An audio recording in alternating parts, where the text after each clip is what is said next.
What's up, everybody? Welcome to another edition of Coffee with Cory. I'm your host, Cory Smith, here with a special guest this episode, and Isaac Trumble, NC State heavyweight wrestling champion now, national champion, ACC champion. You can put all those titles in front of you. First of all, how are you doing this morning, sir? Doing great. Just got my coffee and a cup of Joe and got into the athletic facility and ready to rock on this interview. Yeah, you know what I realized as I got started with this interview? I don't have my coffee with me. I left it downstairs. So it's just going to have to be a coffeeless coffee with Cory because I don't want to embarrass anyone here, including myself. That's all right. But, well, let's start with that. First of all, I mean, like I was shocked. I'd almost forgotten that, like, coming into the season, you had not won an ACC championship yet. Like, you're obviously Yeah. that had been the goal for several years, and you had worked towards that, whether it was at 197 or it was at 285 once you got there. But, like, you worked towards all these goals over the years. And last year, due to the injury, you were unable to complete that for an ACC championship. I mean, what did that mean to you, first of all, to have that and now have, that and a national title next to your name for the rest of your life? Yeah, I would probably say that the goal was never to be an ACC champ. It's always to be a national champ or world champ or an Olympic champ. So yes, I would love to be ACC champ, and that was something that I'd never really achieved. It wasn't my end goal this year. If I'd gotten hurt again and had to do the same thing I did last year, and not be an ACC champ, I would have taken it just to be a national champ. But it took 6 years to finally get there. I mean, I had some tough guys in my brackets the last few years. With Nino Bonacorsi, he was national champ from Pitt. So I had a great weight class, and then last year getting hurt and having surgery 7 days before the ACC tournament and having to turn around and bounce back and try to compete to the best of my ability. Uh, I gave it my all, but it just didn't go the way we had planned or I had planned. And I'm grateful for the way it ended out last year. But going into the ACC tournament this year, I felt really good and a lot of confidence in myself and my team. And being able to finally go cement that and get that ACC medal and kind of cement myself in the little bricks that they got up around Reynolds it was a good feeling. And take me back through those first, well, I guess it was 4 years, right? That you've been with the program Yep. before this past season. I mean, how much did that kind of lead to where you were this season? Because you've switched weight classes, you've gone from being a guy that early on looked like you were going to be the future of the program. Then due to injuries, it's kind of been a rocky path to get to this year beforehand. Yeah. My freshman year, I had a great guy on the team. I'd beaten Nino Bonacorsi my first match, and it's my first college match of my career, and ended up beating him. He was a national finalist that year. But we did a wrestle off between me and a great teammate and opponent, Nick Reenan, and I ended up getting a headlocked in the first period and never bounced back from it. And so that was kind of a tough moment for me. I mean, being a true freshman during COVID, the year didn't really matter. So I'm grateful that the year didn't really count on my record, but it also didn't count in my head mentally. And then the next 2 years were just kind of, as I started to grow in size and try to then keep my size down to 97, it just got really tough to try and do both, like be stronger but also be smaller at the same time, and then continue to wrestle at the best of my ability from the beginning of the season in November and all the way through March when I've been cutting weight all season long. It's hard to do that and keep your mind right and your body right. So that took a lot. It took a big toll on my body. And then that redshirt year when I finally started to gain weight, wrestle 97 kilos, which is 213.8.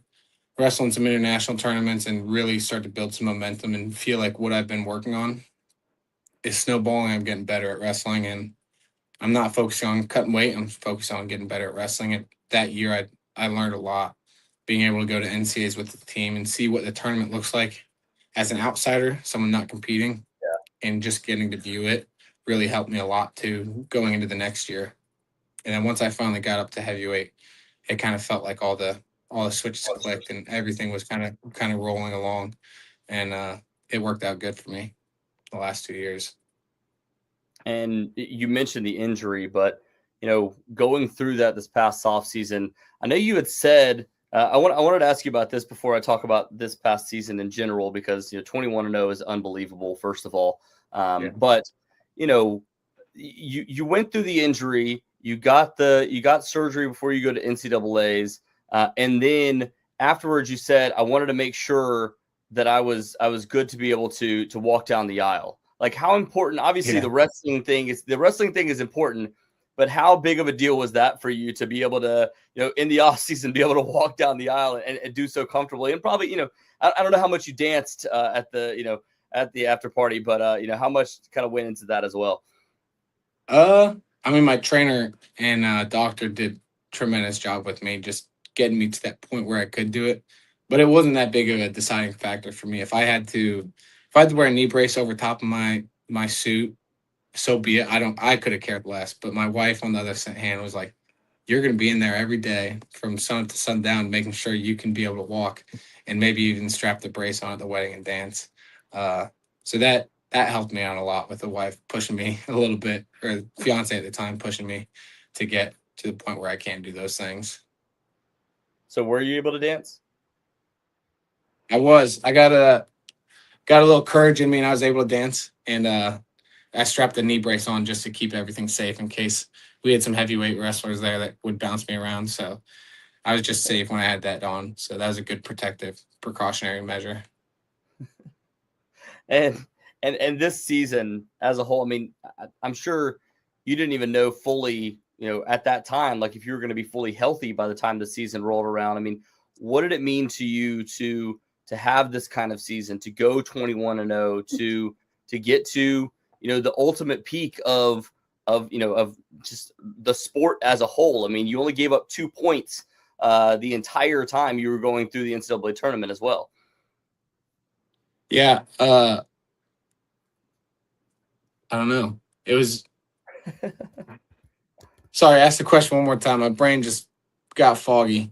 No, you're good. I was just saying, like, what did this season mean to you as a whole? I mean, I said all the different things about the NCAA Yeah. championships, things along those Yeah. lines, but what did this season mean to you as a whole, to be able to, not only bounce back, but to prove some doubters wrong as well?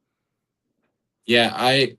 Well, first off, the one stipulation I kind of gave myself, or guideline, was there's no way I'm going to be here for 7 years. I mean, I love Raleigh, and I want to continue to stay in Raleigh and wrestle here, but continuing to compete at the top level of college athletics when you're is in your 7th year, and right now wrestling is a young man's sport. You saw it with however many national finalists that were from the schools. Like, it's a young man's sport. So I told myself there's no way I'm staying another year, no way I'm taking a medical red shirt. And so I really was motivated to just be able to get back on the mat, no matter if that was for the national duels or for our Ohio State duel, or if it was the beginning of ACC turn or dual play. Like, at some point, the goal was to just get back on the mat, get ready to compete for the NCAA tournament, and that was the end goal. And I mean, my coaches, they took that into consideration. I had a few coaches that wanted me to wrestle at the national tournament or the national dual tournament, and I told them, like, hey, I understand this is the national duels. Like, there's money on the line, that there's the team's record on the line, but the only nationals that matters is the one in March, and no one's going to remember what happens here. My goal is to just win the one in March. So if that means I have to not wrestle at the national duels in November, that's what it's going to take. And I'm very grateful my coaches gave me the kind of loosen the reins and gave me the leeway to go do those and continue to recover the knee and let it heal, so that way I could compete at my best at NCAAs. And as far as the NC State program is concerned, obviously this has been a place that you've spent, I mean, what, like a third of your life now at this point, or maybe a fourth of your Yeah. life now at this point with. I mean, what is this place meant to you, and what has Pat Popolizio meant to you as well?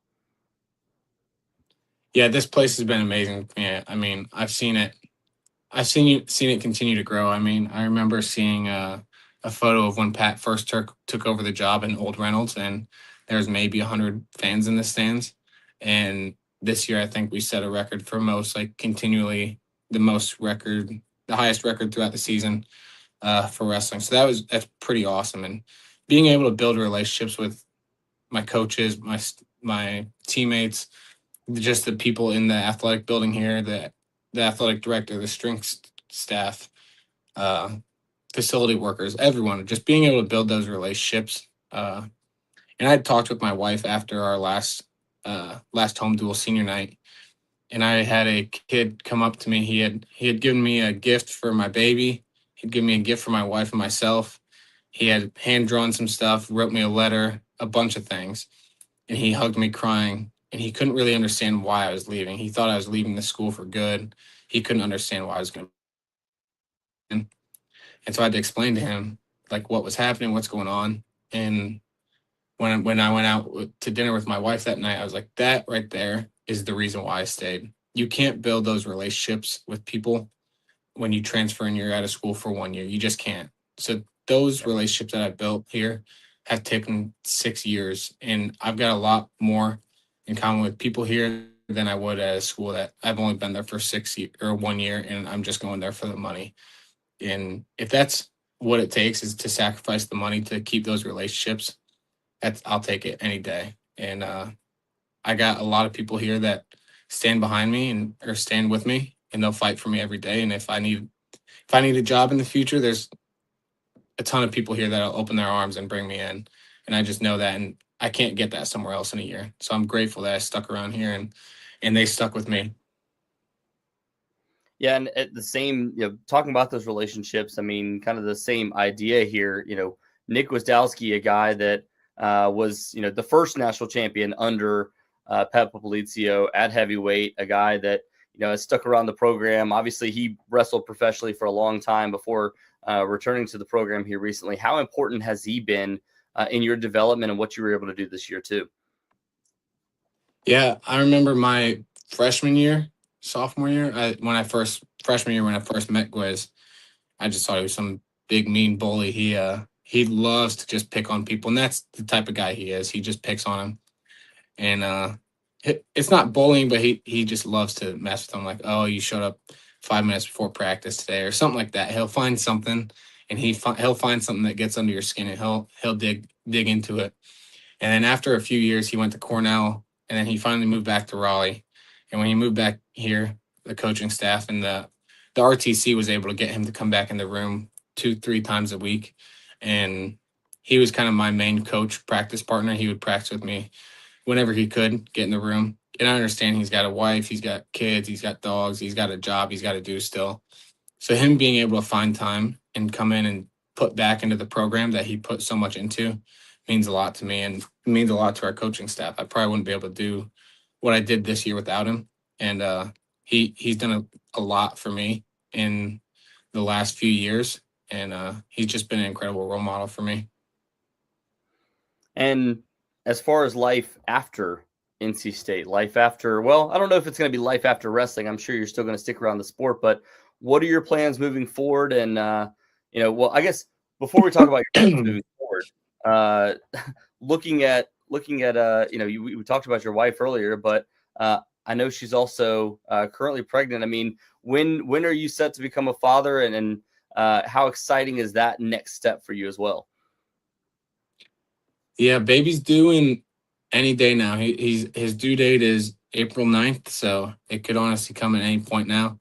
But yeah, I think I'm at this point. I went through those emotions of being national champ, earning that, and now I'm way more excited to be a father now. I've felt those emotions, and I'm ready to move on and feel these emotions with my wife that I can share with her, and finally get to hold my son in my arms. Like, I've watched my wife go through so much these last 9 months, and how much she's put her body through, and how much she's going to put her body through.